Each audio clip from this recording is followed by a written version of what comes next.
qual conselho você daria aos companheiros espíritas que, por algum melindre ou por egoísmo e até comodismo, se afastou da tarefa de servir a Jesus?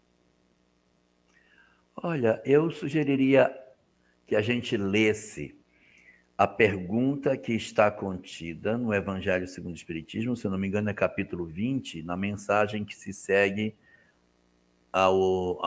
a pergunta que segue a mensagem Os Bons Espíritas.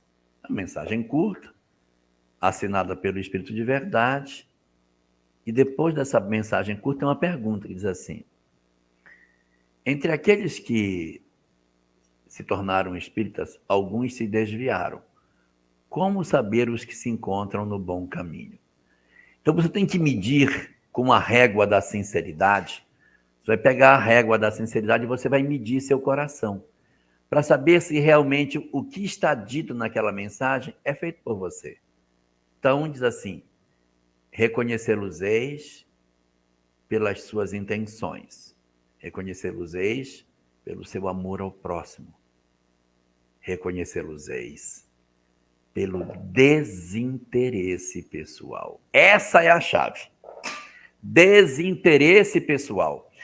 Todos nós que agimos com interesse pessoal, damos sinal de que não estamos com as intenções mais puras.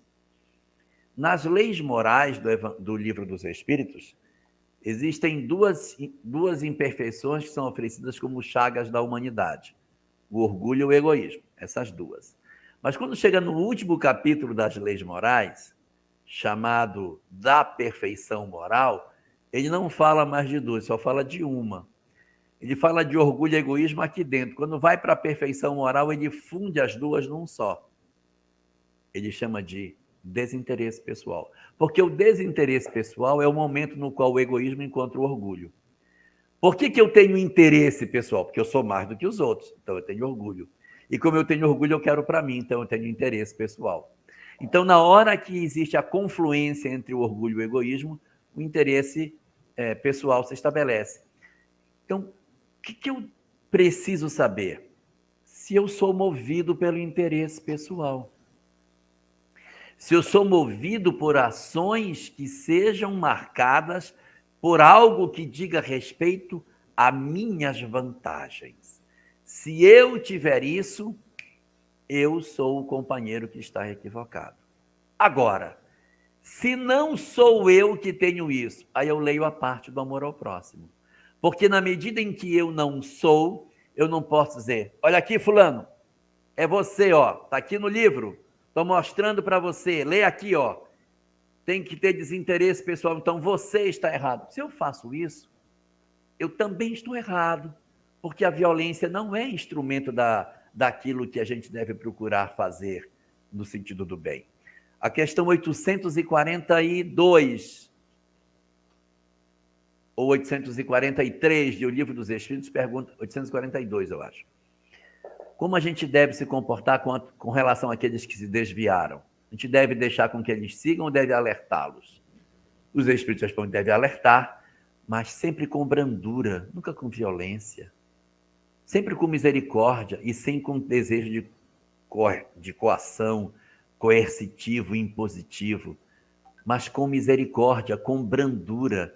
Então, se não sou eu que me equivoquei, se não fui eu que me milindrei na casa espírita, se eu sou o que percebo, o que devo fazer? Dá uma lida lá na 842, lê a pergunta que se segue a mensagem sobre os bons espíritas, que está apresentando lá, que a gente tem que fazer as coisas com amor ao próximo, porque o evangelho não é um ferro em brasa que você usa para queimar as pessoas que estão equivocadas.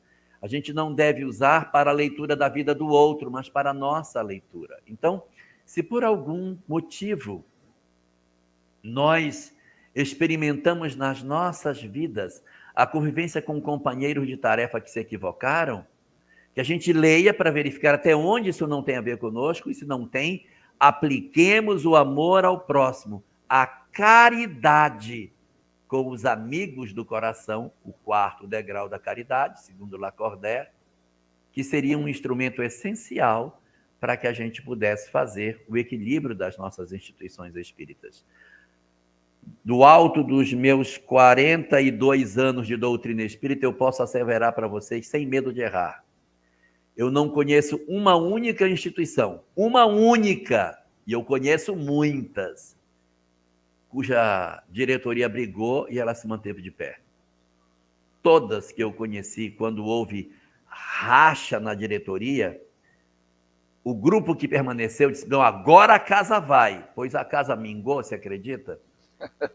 Até parece que tem um trabalho espiritual por trás da gente, porque quando a casa se dividiu, ao invés de dizer assim, pronto, tiramos quem atrapalhava, agora o negócio vai decolar. Não decola, gente, porque quando existe desamor e violência, nós afugentamos as energias de harmonia. E como já dizia Jesus, a casa dividida sobre si mesmo, ela rui.